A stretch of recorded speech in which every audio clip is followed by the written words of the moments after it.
Годината е 1984. Светът още не знае, че е на прага на технологична революция. Един малък офис в Купертино, Калифорния. Група млади инженери и дизайнери се борят не само с ограниченията на технологиите, но и с статуквото. Резултатът – Макинтош. Първият компютър с графичен потребителски интерфейс и мишка. Компютърът, който промени всичко. На 24 януари 1984 година Apple представя Macintosh с една от най-запомнящите се телевизионни реклами в историята. Режисирана от Ридли Скот, рекламата излъчена по време на Супер Бол и обещава: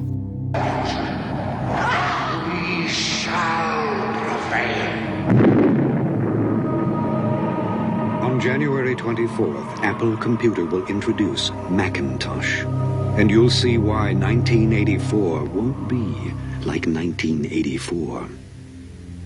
Макинтош е създаден тайно. Човекът, който вдъхнови за създаването му, е Стив Джобс. Той не е инженер и дори програмист, но визията му за бъдещето е толкова силна, че иска целият свят на компютрите да бъдат вдъхновяващи за човека. Macintosh е с 8 МГц процесор Motorola 68000, 128 килобита RAM, 9-инчов черно-бял екран и операционна система System One. Това е предшественикът на днешния macOS, което знаем.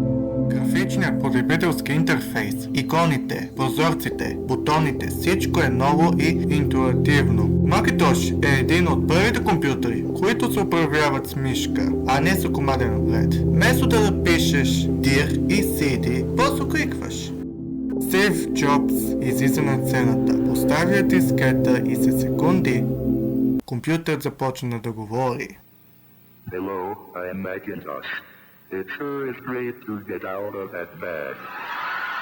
Unaccustomed as I am to public speaking, I'd like to share with you a maxim I thought of the first time I met an IBM mainframe.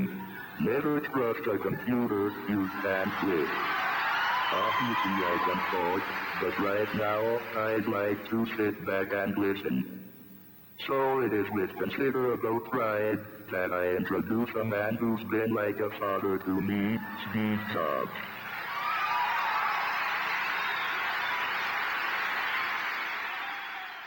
Докато IBM и другите гиганти предлагат сложни машини с DOS, Apple избира пътя на достъпността и креативността. Macintosh не е просто компютър, това е изявление, символ на бунт срещу консервативната технологична норма. Macintosh не е първият такъв компютър на Apple. Това е Apple Lisa, плюс година по-рано, но струваш над $10,000. Macintosh е по-достъпен, по-бърз и най-вече с повече душа. Оригиналният Macintosh може да не е бил перфектен, но все пак той оставя следа. Той поставя основата на бъдещето. Без него нямаше да има macOS, нямаше да има iMac, а не е просто история на един компютър. Това е раждането на нова ера.